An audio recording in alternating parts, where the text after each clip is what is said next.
All right, hello everyone. My name is Simon Erickson. I'm the founder of Seven Investing. I'm a lifelong New Orleans Saints fan, but today I am the host of my very own 2025 NFL mock draft. Like several of the others of you who have also done this, I've created what I expect to be the first round picks for all 32 NFL teams coming up here in Green Bay in April. It's an exciting time of the year. It's always the rebuilding time for the worst teams in the league to rebuild their rosters and find a really good player coming out of college that can completely change the lineup that they have. And so, without further ado, let's look into some of the top picks that I see going in the first round here in 2025 and the rationale for every one of them. So, let's go ahead and share my screen. We're going to look at actually the layout of what I expect to happen here in the first round. We'll start right up there at the very top. Tennessee Titans, Travis Hunter, coming out of Colorado, a two-way player between cornerback and wide receiver. This is a popular pick. This is one that a lot of people have kept their eye on for a long time because Travis Hunter can play on both sides of the field. He can be a wide receiver that lines up in the slot or out far as a wide out on offense. He can also play as a cornerback. He plays both of these positions very well. The reason that I think that the Tennessee Titans will forego a quarterback who they probably could use a quarterback in this draft and will actually go with Travis Hunter instead is because Chad Brinker, their vice president of operations of football at the Titans, has referred to a generational talent here in 2025 that they said they absolutely would not pass up on. Who could he possibly be referring to in this draft as a generational talent? I think it has to be in reference to Travis Hunter here, because who else can play two positions? You're getting two positions for the price of one player. Almost from an economics perspective, it just makes sense. And in addition to that, to address the quarterback issue, look at that $50 million in open cap space for this next year for the Titans. They can address that in free agency. They can go out there and bid on Kirk Cousins or Justin Fields or any of the other quarterbacks that are available right now. I think it's too good of a prospect to pass up on. I see the Titans going with Travis Hunter, not trading the pick, not going with a quarterback, but selecting the two-way star out of Colorado with that number one pick. With the second pick of the 2025 NFL draft, I see the Cleveland Browns going with Cam Ward. He's a quarterback out of Miami. This guy's got a rocket arm and he's mobile in the pocket, right? A lot of chatter I'm seeing about people saying that Abdul from Penn State should go to the Browns, right? If you pair him up with Myles Garrett and you put Abdul Carter, you got two elite rushing talents, rushers that are going to put a lot of pressure on the quarterback right there on the same team in the line. That's amazing, right? The Browns have always had a good defensive line. This would make it even stronger and an even better defense. But I think the Browns, again, they can't afford to go out there and buy a quarterback in free agency. And we know that Deshaun Watson is already out. He's aggravated his Achilles tear. After the surgery, had complications that came up with that. He's probably out for all of next year. Jameis Winston is on a free agent contract now. I don't know if they're going to re-sign him or not, but he has too many mistakes to be a starting quarterback. And so the combination of not having the money to go out and buy another quarterback in free agency and Deshaun Watson's out, chewing up a god-awful amount of cap space for the Browns right now, and the fact that Cam Ward is right up there, they have the option to pick the best quarterback of the draft. I think the Browns have to do it. Cam Ward, number two, going to Cleveland, quarterback out of Miami. And he's mobile too. Not only does he have a rocket arm, he can really thread it in there. He's a quarterback that can move out of the pocket, has a lot of flexibility, can do a lot of things that I think the Browns probably need as they're starting to rebuild their entire offense right now. Number three, New York Giants, Shedeur Sanders. Deion Sun, quarterback out of Colorado. I wrote in here, they absolutely need to have a quarterback in New York or the fans are going to burn down the stadium. No exaggeration on that, right? The Giants are showing up with paper bags on their fans' heads for the games these days. It is getting bleak up there, ladies and gentlemen. The Giants are in desperation mode. Their GM probably has one more season before he gets fired, and their coach as well. Brian Daboll, maybe they get a year, maybe two at best if they don't show promise in rebuilding this franchise. And you absolutely have to select a quarterback right now. Daniel Jones is out. Went to Minnesota. The Vikings picked him up. He's sitting on the bench for them right now, but there's no other option right now. They absolutely have to pick a quarterback in this draft. And Shedeur Sanders has already been spotted with Malik Neighbors throwing the football around New York City. Seems like a pretty good sign. He's already worn The Giants blue, the big blue, clothing and apparel, his shoes and his outfits, it seems like he's really on board for playing for this team. And the team needs somebody who actually wants to go to New York. This is not a good team right now. The Giants really had a tough time in 2024. I think this is the kind of player that they need to rebuild here in the next year in 2025. So I see Shedeur Sanders, a hot prospect. He's more of a pocket passer. He's not a real mobile quarterback. Takes a lot of hits in Colorado. Still pretty slow on the reads.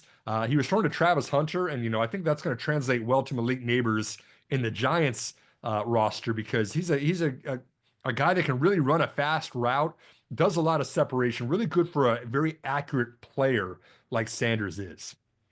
And of course, it doesn't help that his dad, Deion Sanders, approves of New York. He's been kind of critical of a lot of teams in the league. Seems like a good fit for father and son to move Shedeur to New York at number 3. Number 4, the New England Patriots. Man, they totally screwed this up, right? Last game of the season, somehow lost to the Bills backups and blew the number 1 pick. Now they're the number 4 pick overall, but still, it probably isn't going to matter anyway. Why do I say that? Because I think they're going to go out there and they're going to draft Abdul Carter, number 4, right? The Penn State edge rusher. Probably the best pure prospect in this draft. He is fantastic. He started kind of off-ball linebacker, comes in to be an edge rusher. Really, really, he's got a great first step. Goes right after the quarterback, kind of like a heat-seeking missile that's very hard for an offensive tackle to block. Just a powerhouse on the defensive line. I think that's exactly what the Patriots need because they really had a terrible defensive line this last year. Fewest sacks in the NFL, only 28 sacks in the entire season for the Patriots last year. Carter is going to immediately come in there and add some production to a defensive line that badly needs it right now.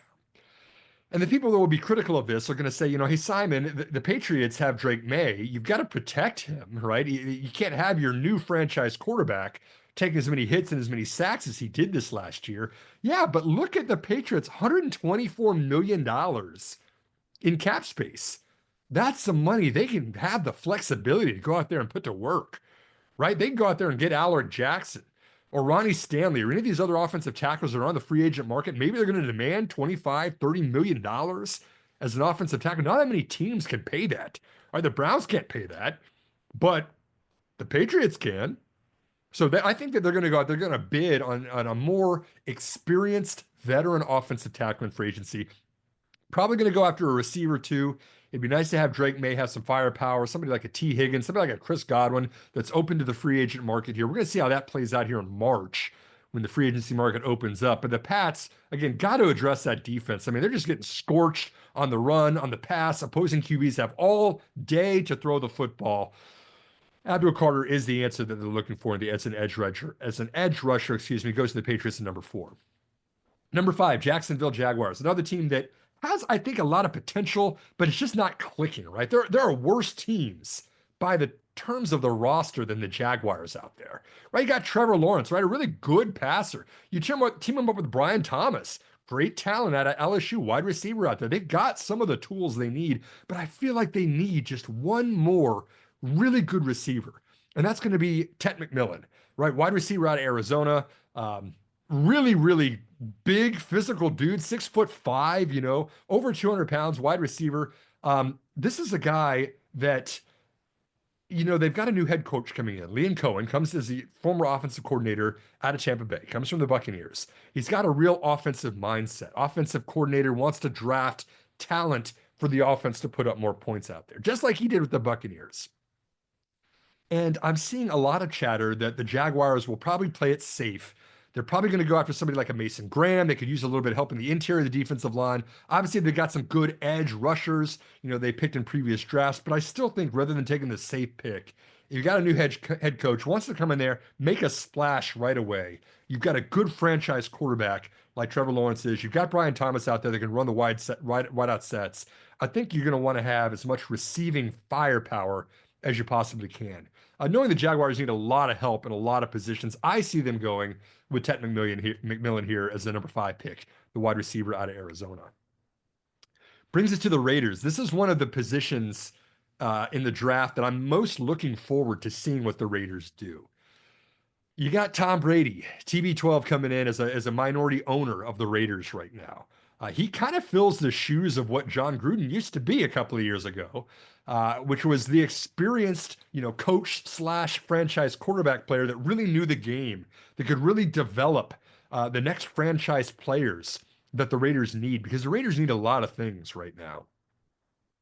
But I think that most likely with the sixth pick in the draft, keeping in mind Cam Ward's already off the table, Shedeur Sanders already off the table. I think that they're going to go with Will Johnson, the cornerback out of Michigan, right? Okay, now this guy had some injury issues last year, had turf toe, right? Had some foot issues, missed a couple of games up there in Michigan, but when he was playing, total lockdown cornerback, right? They didn't even want to throw it to him because he was going to, have pass defense or an interception that would be a pick six or anything else that's just going to break this up. I mean, you need a lockdown cornerback, at least one of them on your team. And the Raiders, oh my gosh, need it so badly. PFF, which I respect their analysis a lot, they ranked Las Vegas as the worst coverage grade of any team of the last 4 years in the NFL. Not the worst last year, not the worst of the last 2 years, the worst of the last 4 years with a 32.0 coverage grade. But on the other hand, when Will Johnson was playing at Michigan, he had an over 90 coverage grade for man coverage for 2 years in a row, 2022 and 2023. Tied him with first place Quinyon Mitchell. For those of you who have followed Quinyon Mitchell, he's been the lockdown corner the Eagles badly needed. He came in first year, made an immediate impact on the secondary of that team, and now they're going to the Super Bowl. So if you've got a player that's right on the same line with him, right, the same kind of coverage grade and man coverage as Quinyon Mitchell, and you can pick up Will Johnson at number 6, I think the Raiders have to do that. Disclaimer, there's an asterisk next to this number 6 pick to the Raiders. I think it is very possible with Jim Harbaugh, not with Jim Harbaugh of the Chargers, with Tom Brady being the Michigan alum. I confused my Michigan alums here. Jim Harbaugh of the Chargers, also Michigan alum. But Tom Brady, of course, also an ex-player in the NFL that was also a Michigan alum. I think they might go after J.J. McCarthy with the Vikings. McCarthy sat out his first year.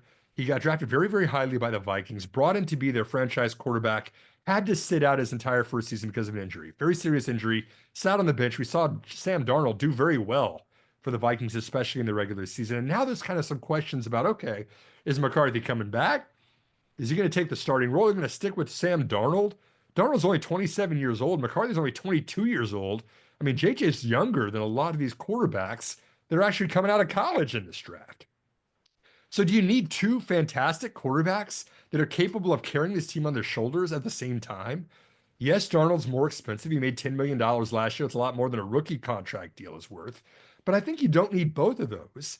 And if Cam and Shedeur are both off the table, and the Raiders desperately need a quarterback right now, why wouldn't they consider trading this number 6 pick, plus perhaps some additional draft capital, along to the Minnesota Vikings, who pick this up, get a early round pick in exchange for giving one of their 2 quarterbacks away to a team that has Tom Brady, who loves, of course, Michigan players. I think it's very possible to see the Raiders and the Vikes in a trade for this number 6 pick, depending on what happens in free agency, of course. But right now, Will Johnson, lockdown cornerback out of Michigan, going number 6 to the Raiders. With the 7th pick of the 2025 NFL draft, the New York Jets have a conundrum. They have a conundrum because it's uncertain what's going to happen with Aaron Rodgers. It's uncertain what's going to happen with Davante Adams. The offense, which was brought in with the expectation of getting to the Super Bowl this year, completely crashed and burned, right? The 7th pick in the draft, 7th worst team in the league this year. And I think there's going to be a lot of talk of, is Aaron Rodgers still the right quarterback? Does Davante Adams want to stick around? Or is this just kind of rebuild time where the Jets say, hey, mea culpa, we kind of messed up here. Time for a rebuild. Either way, I think that Jalen Walker, the two-way linebacker out of Georgia, is a very good pick here at number 7. The Jets, of course, got a great line. Like Quinnen Williams, defensive tackle, a former top 10 pick just a couple of years ago, kind of makes Mason Graham redundant in that defensive tackle, defensive lineman position. They've got, Will McDonald on the edge, And Hassan Reddick, they kind of brought him to be another edge rusher, but he's a mess. This guy's, can't get a contract to save his life because he just gets mad and refuses to play. Sat out several games last year because he's just mad, disgruntled. Wanted to actually sit out and forego pay rather than actually play on the contract that he agreed to with the Jets. And either way, the Jets have always had a very good defense. I think Jalen Walker comes in, immediately shows production for them. He tore up my Texas Longhorns. I saw them when Georgia played against Texas. I mean, this guy was on fire no matter where you put him in there. He's a locker room hero, really, really good culture, great work ethic. I think that's kind of what the Jets need. A player that can play a bunch of different positions on that defensive line or out on the edge, depending on or linebacker, if they're doing a 3-4, scheme, whatever it looks like for the Jets. I think he's a good fit here. And I wouldn't be surprised to see the Jets play the free agency market, particularly for a quarterback, as we're kind of getting down to the last year of what Aaron Rodgers is capable of. So Jalen Walker, number 7 to the Jets. I think the number 8, the Carolina Panthers, need a lot of help, need a lot of things, but the D line really has to be addressed here. I see them selecting Mason Graham, another Michigan player. Just like Will Johnson goes number 6 to the Raiders, I think that the Panthers pick up Mason Graham at number 8. Just consistent guy, right? 325 pounds, former wrestler, solid, reliable, safe player, safe pick right here. Going to be consistent production, and that's really what the Panthers need. I mean, they're getting scorched. Panthers are getting beat up in the first half, and then opponents are just running the ball on them for the second half of the games. I think that you need to put a little bit more pressure on their defensive line. Somebody's going to put a lot of pressure on the quarterback side. I think Mason Graham's a right pick for the Panthers here at number 8. Okay, here we go, Saints. Here we go, New Orleans. We need a lot of things this year, guys. We need a lot of help from my beloved Saints. $59 million in the hole for the salary cap this year. That's the worst in the entire league, right? David Carr is getting paid a lot of money. A lot of Saints veterans are getting paid a lot of money. They've been kicking the can down the road for so many years on these contracts they have with their veterans. And it's kind of all falling here in 2025. And you don't have many options when you're $59 million in the hole for your salary cap. And so what do the Saints have to do? They've got to go after the best player they can possibly get and then just pray to the NFL football gods that they don't have another injury-ridden season like they did in 2024. It's hard to win games when Derek Carr's hurt, when Alvin Kamara's hurt, when Chris Olave's hurt, when your entire offense is banged up. Taysom Hill ends, the season early. Cam Jordan's slowing down. Demario Davis slowing down. I mean, just the Saints need a lot of things. They need to get some fresh talent in there. But I think even though they want to draft an edge rusher, with Will Campbell, the left tackle at LSU, being available here at number 9, I think they're going to have to go with him because he's too good to pass up on. They got Tetairoa, from Oregon State as a tackle last year. Fantastic player. One of the best tackles of that draft. And even more impressive last year is they brought him in. He played as a right tackle through all of college. And they moved him in the very first year, his rookie year, to be the blindside protection for David Carr in his very first year. Excuse me, for protecting Derek Carr in his very first year. And he does fantastically as a left tackle. Tally does a fantastic job. They've got Trevor Penning, who struggled at left tackle. They moved him over to the right side. I think if you draft Will Campbell, who is a natural left tackle, played there all the time in his entire career at LSU, you put him on the left side. You move Tally back to his natural role at right tackle. You move Trevor Penning inside to guard, and you just pray that some of the Saints' other offensive line remains healthy in 2025. All of a sudden, you've got a decent offensive line to protect Carr.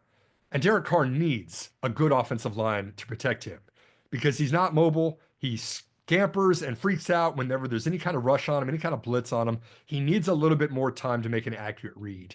That's what the Saints need to get this offense humming again next year. And I've also put, they're going to try to get another year or two out of Carr before praying to the football gods that they can land Arch Manning in 2026. I, for one, also being a Texas Longhorn alum, would be so excited to see Peyton Manning's nephew go to the Saints next year. But again, a lot of problems with the Saints. They're way over the cap. You've got to get the offensive line fixed out here. If they're not going to pick Will Campbell, at least pick a defensive lineman. You got to get in the trenches and get this figured out first and foremost. With the 10th pick, I see the Chicago Bears absolutely have to go with an offensive lineman here as well. They could go for a guard, but it feels too early at number 10 to take a guard. That's not a premium position. A left tackle is a premium position. And so I see them going after Kelvin Banks from the Texas Longhorns at number 10. And again, I think they probably would think about Will Campbell here too. If the Saints pick him, the Bears don't want to settle on another tackle that's not one of those two guys, right? There's a big delta, I think, between Campbell and Banks, and then the next best natural left tackle in this draft class. And so I think the Bears just pick up Banks. You pick him up with he's the next best left tackle that's available. You got a new head coach in there. Ben Johnson comes from the Lions. Oh my gosh, he built a wall of massive human beings in Detroit. And he's got to do the exact same thing in the Chicago Bears, right? Caleb Williams, fantastic quarterback, generational talent, can be very good, not very quick at reading his receivers and looking through the progressions, first, second, and third option out there. He's a little bit slower. He's a rookie. Going to take him some time to start picking up the reads and figure out who's open out there. Took way too many sacks this last year. And part of that was on him. He's a little slow right now. He's still learning the system, the schemes. Part of that is the offensive line just not giving him enough protection. They absolutely have to pick up a left tackle in this draft. And then $67 million at their disposal. I think they can use that to bring in an edge rusher, maybe a guard. If they don't pick a guard with one of their two second-round picks, they might go after one in free agency, or even another wide receiver weapon, if not re-signing Keenan Allen, who's available as a free agent at the end of this year. So Kevin Banks, there's number 10. Going to the Bears, I think that's a great pick for them. Two tackles in a row. Let's now look at the 49ers, number 11. We're outside of the top 10 now. We're going to the 49ers.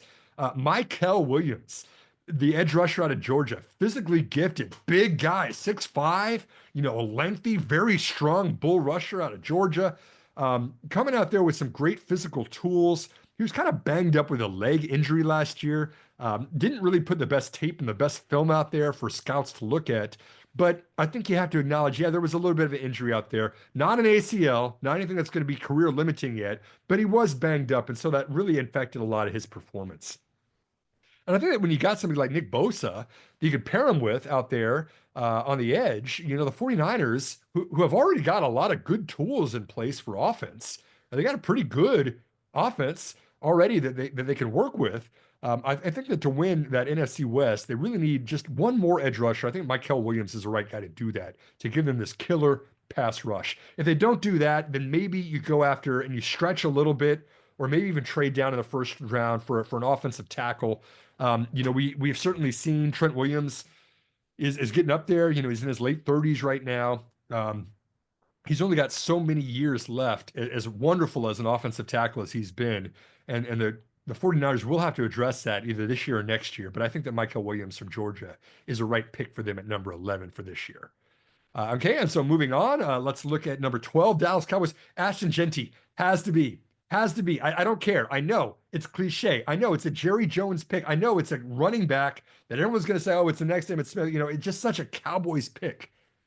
It can't not happen. This has to happen. I don't care. If anyone tells me, oh, this is too cliche. No, it doesn't matter. Ashton Jeanty, Boise State, 5'9", running back, just this solid, dynamite rushing running back. It's just what the Cowboys need. It's just a perfect fit for that offense. Dak Prescott coming off of an injury. CeeDee Lamb, of course, able to catch almost anything that's thrown to him. If you can pair a good running back who's capable of catching the ball as well, like Jeanty is, I think that's the right pick for the Cowboys. It's going to be an offensive player in my mind. They really like to assemble offensive weapons in the first round, as you've seen the last couple of years. I think Jeanty is a no-brainer for them. I'm going to buy into the hype and say that he goes to the Cowboys at number 12. Tyler Booker, the best inside offensive lineman in this draft, number 13 to the Dolphins. I see him coming out of Alabama, Crimson Tide. Obviously a lot of development there in terms of the alignment that they have. They always put good offensive tackles and guards in the draft. Booker is no exception. Got a nasty streak is what people like to say about him. He's going to go out there. He's going to hit people. And when you're a team like the Dolphins, who have been banged up on the interior for several years now, I think this is a safe pick. Day one starter. Two, obviously the concussion history. Whether or not we see a Tyreek Hill coming back or not coming back to the Dolphins. They've got some weapons out there. Jalen Waddle as well. That can run the routes and get the separation. You just need a little bit more protection. I think that Booker's the right guy to do that in the Dolphins at number 13. Malachi Starks, also out of Georgia, right? Safety for the Indianapolis Colts at 14. The Colts need a defensive player to help out their secondary here, right? They go out there, they get Anthony Richardson. Just recently, they kind of invested a lot into offense in the last couple of years. They did bring in Leatu Latu, the rusher, the first defensive player off the draft last year in last year's draft. And I think that they're going to go into the secondary right here. Malachi Stark's a natural player, just a guy that reads the offense very well, figures out where the ball's going to go, and he's there, whether contributing as breaking up the pass or getting the tackle that's necessary right there. I think that he's the day one starter that's going to improve the secondary that the Colts really need. They were bottom 5 in the league last year in terms of yards per game allowed. Tough to win games when you're putting up so many points. You need a playmaker in the defensive secondary to correct that. Malachi Starks fits the bill for the Colts at number 14. And then speaking about another fit, 15, Atlanta Falcons. Go out there, yeah, cool. They proved everybody wrong that said that they shouldn't have gone out there and picked Michael Penix at the top 10 pick last year. He was a top 10 pick in the first round. Everyone was saying way too early to draft a quarterback. You've got Kirk Cousins. What are you doing drafting another quarterback? They laughed last. They said, look, okay, we're going to go out there. We're going to get our development quarterback of the future. They pick up Penix. Cousins underperforms, throws too many interceptions, too many turnovers, and they starting Penix late in the season as they were making a late season playoff run. It was the right decision by the Falcons to address the need at quarterback. And now it's time for them to go back and address their other glaring need, which is defensive line edge rusher. And that's why I see them picking up James Pierce from Tennessee. SEC rusher, really just fluid, really, really good. He seems like he can get the quarterback no matter where he is. He lines up, on the left side, on the right hand side. He can kind of a very, very powerful rusher, bull rusher kind of mentality, and kind of just what the Falcons need. They got Matthew Judon in there. They did get a little bit of help last year, but they still really need yet another edge rusher to pair up there. The Atlanta Falcons. Oh, excuse me. 31 sacks last year, second worst in the entire league. They've got to address that again this year. That's why I see them going after James Pierce at number 15. Nick Scourton, Arizona Cardinals at number 16, also go after an edge rusher. This is the second of 3 edge rushers I see coming off the board in a row. Scourton's from A&M.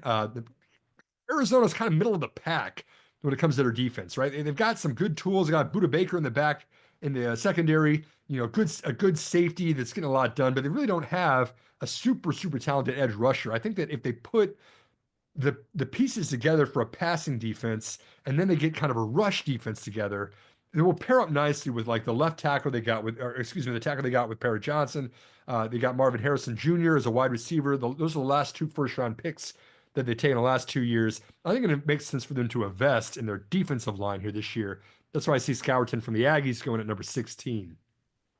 And then the third edge rusher in a row at 17 to the Bengals is I think it's going to be Jack Sawyer, right? We saw him in the championship game. Ohio State goes out there and they win the championship. And for those who watched the playoffs, he was pretty good. Picking up fumbles, but getting sacks, getting production. And you've got to have Hendrickson. You got to have Hendrickson a compliment on the edge, right? The Bengals need a little bit more on the defensive line. They're giving up way too many points, giving up way too many, not enough real rush that they have on their opponents' quarterbacks. They really need to address that. I mean, Joe Burrow lights out. Jamar Chase lights out. I mean, even Chase Brown, great offensive tools, putting up a ton of points, and they're still losing so many games last year. Didn't even make the playoffs, even with Burrow having an MVP kind of season. How do you address that? You get in the trenches, you go after the pass rush. I think that Jack Sawyer makes a lot of sense. The national champion that's right there in Ohio just moves down the road to Cincinnati, and then the Bengals go after some offensive firepower in free agency. Probably another offensive tackle as well to pair up there with Amarius Mims, who's been quite fantastic for them as well. Okay, so more than halfway through the first round now. Let's look at Seattle Seahawks, the 18th pick. I see them going after a tight end, Tyler Warren. Excuse me, highly scouted tight end out of Penn State in this draft. Big guy, massive man, a very large 260-pound tight end out of Penn State. The Seahawks have always kind of lacked a good tight end. I think that maybe this is the right time to be the right fit for an offense that's got tools, right? You've got people you can throw it to out there.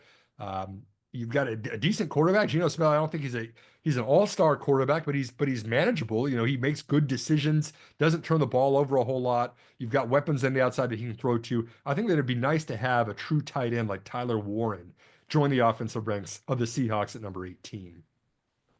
And then a little bit more offensive firepower coming off the board here at 19. I see the Bucks, who won the NFC South this last year, putting Luther Burden, wide receiver out of Missouri. I think that they're going to add him to the ranks. Some more receiving firepower for Baker to throw to, right? Mike Evans has been fantastic, but he's getting a little bit older.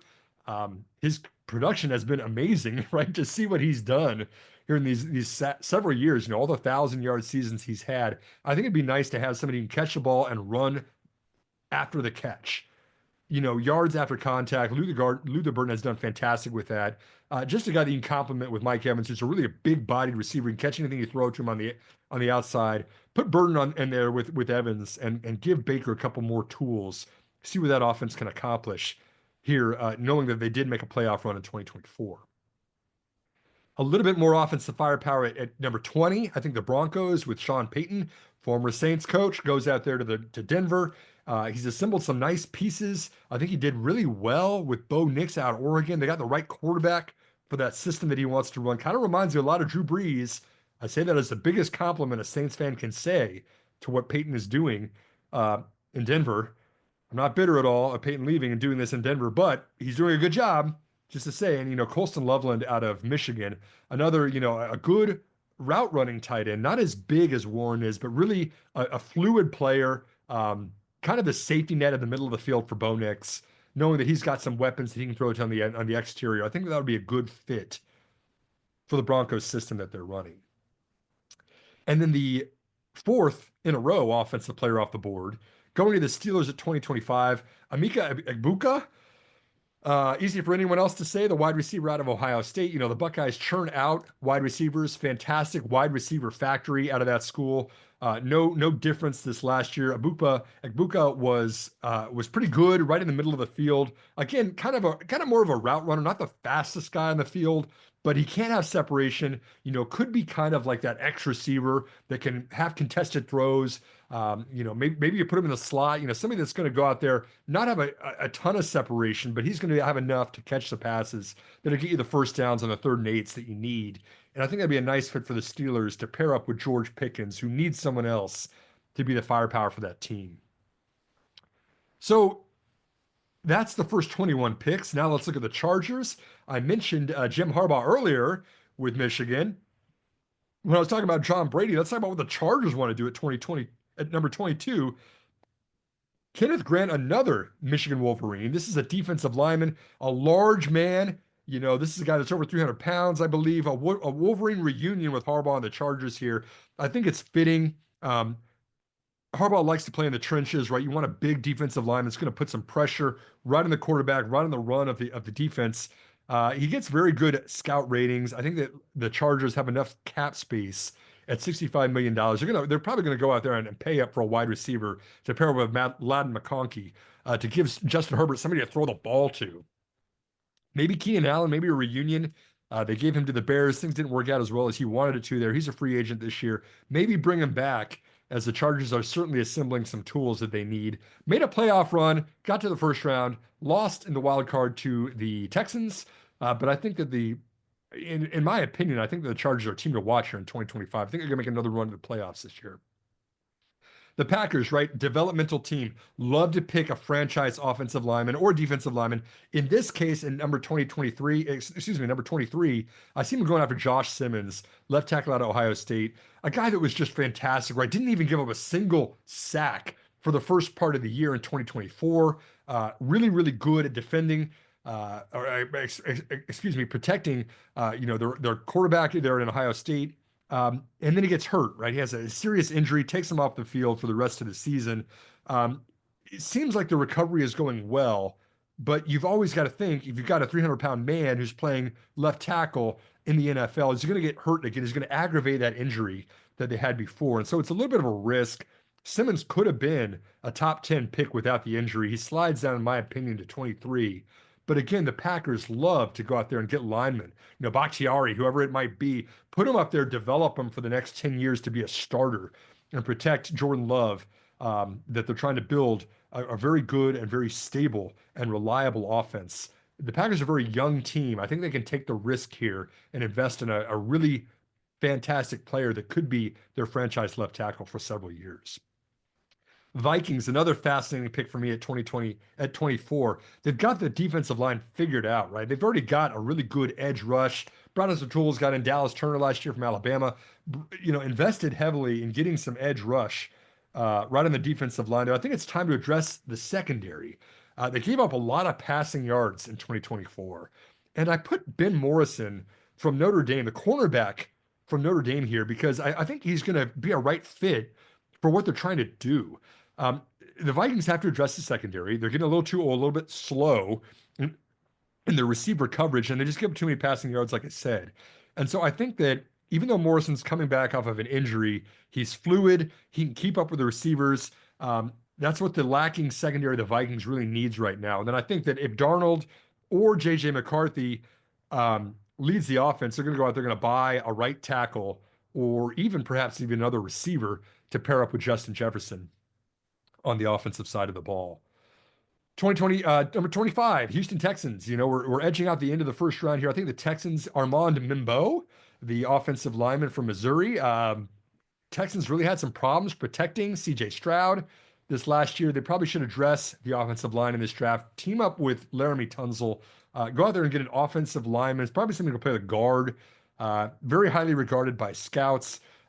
Technically sound lineman, could play a bunch of different positions. I think that the Texans probably need that because Stroud was running around a little bit too much this last year. And it'd be nice to see if he gets Stephon Diggs back. It'd be nice to see if Nico Collins can stay healthy. A lot of injuries for the Texans last year. They still did win that first round playoff game against the Chargers. So it could be another repeat to the playoffs in 2025 if they play their cards right.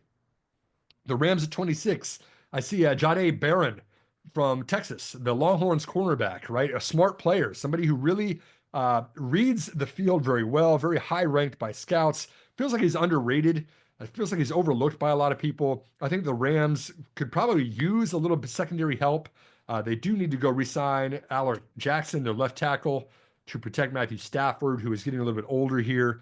Their defensive line is very strong. I think that, they did a really good job this last year. They got Jared Verse. They got Braden Fisk, two really good defensive linemen, an edge rusher and then a defensive tackle, both from Florida State, putting some heat on the opposing quarterbacks. I think those pieces are in place. It's time to go after the secondary. Shavon Ravel, number 27 to the Ravens. Again, the Ravens gave up a lot of points this last year because of the secondary, right? Great offense, amazing. You got Lamar Jackson, you got Derrick Henry, you got some receivers who can catch the ball up there. Go out there and address the need that this team has, which is the secondary. Ravel is more than 6 feet tall. I believe he's 6'2". He can really, really fast in coverage. Had an injury this year. It seems like he's doing okay with this, but a good cornerback, lockdown cornerback, seems like it could be exactly what the Ravens need in that super competitive AFC North where teams like the Bengals and the Steelers love to throw the ball. Be interesting to see how the Ravens hold up again this year. I expected to see them make it to the Super Bowl. They were almost there, so close against the Bills in the playoffs this year. Not the Bulls. They're not yet playing basketball in the NFL playoffs, but against the Bills, they held their own quite well.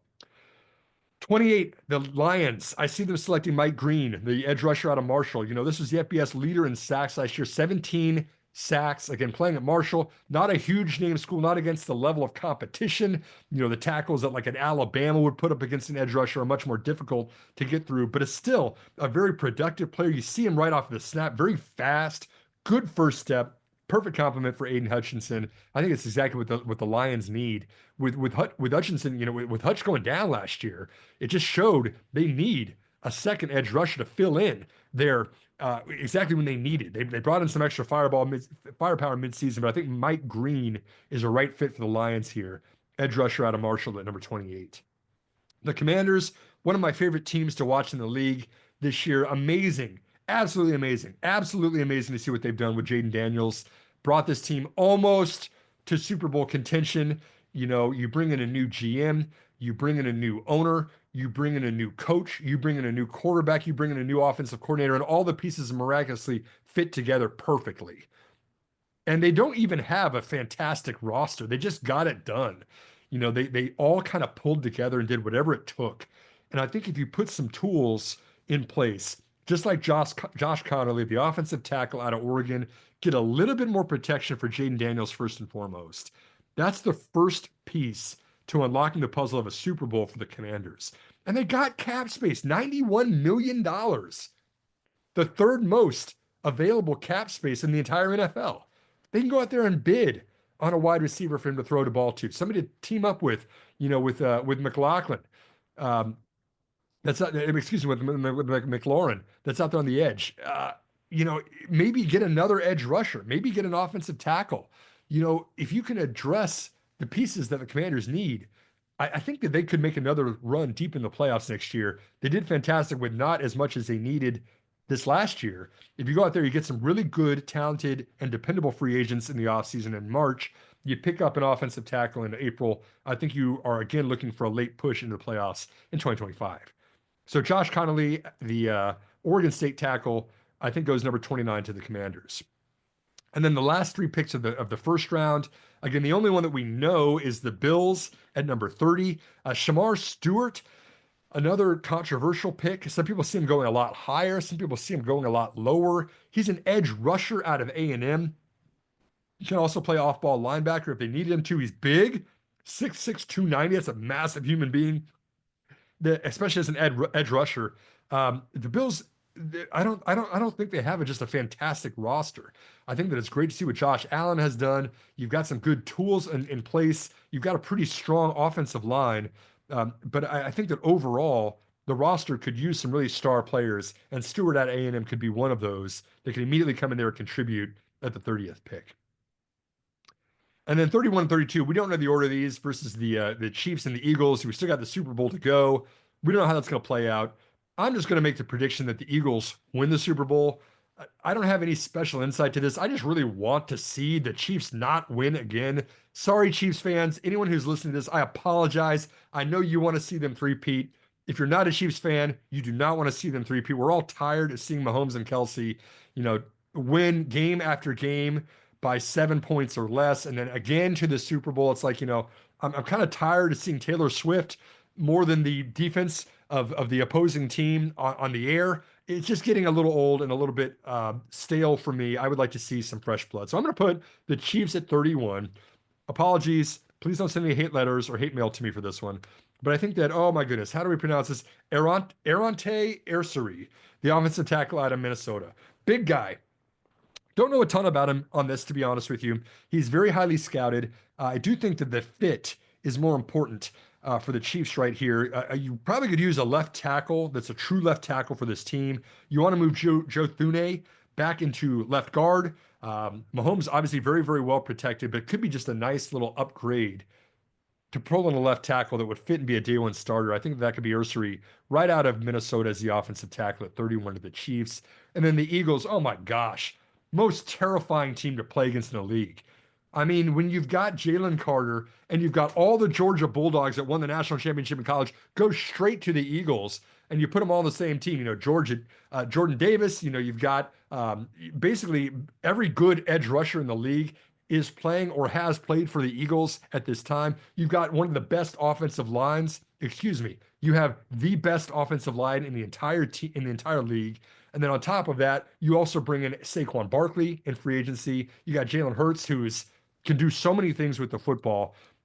The Eagles have the best roster in terms of pure talent in the entire league. They can pick anyone they want to at number 32 and still make it run deep into the playoffs this next year.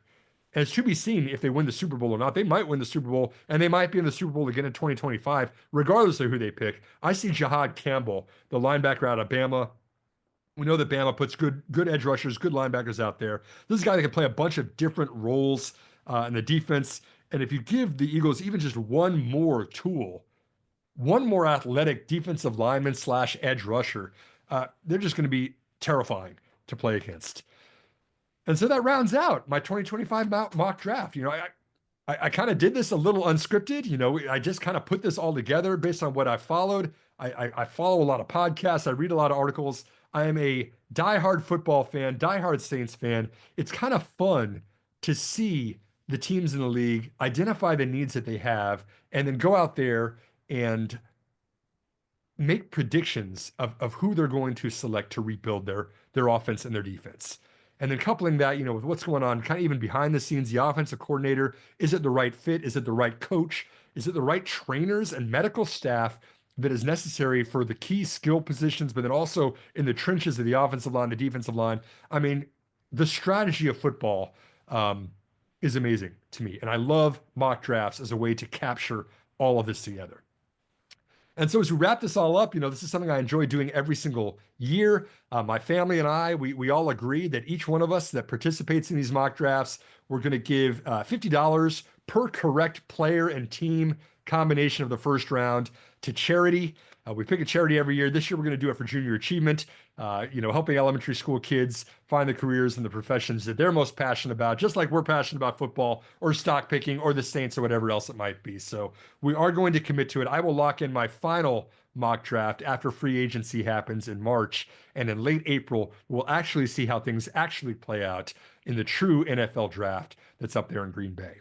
So once again, my name is Simon Erickson. I hope you enjoyed this. I hope you had as much fun with this as I did. If you have any comments, please leave them along with this video, and send me any love mail about the love of the picks that I made that you think are perfect fits. Send me any hate mail, the complaints. I'd love to hear that as well, about why you think that my picks are wrong, especially in those top 10 picks of the draft. Could go any way. It's not as obvious as it was last year with Caleb Williams and with Jaden Daniels going to the very, very top of the draft. There's a lot of opinions on how this draft is going to go here in 2025. I could see it go in a bunch of different directions. So thanks for tuning in. Good luck to your team in the NFL. I hope they pick exactly the player that they need and that they're able to rebuild, as well as several of the other teams on this list. Looking forward to the 2025 season. Again, my name is Simon Erickson. Have a great year, and go Saints and go NFL. Talk to you again next year.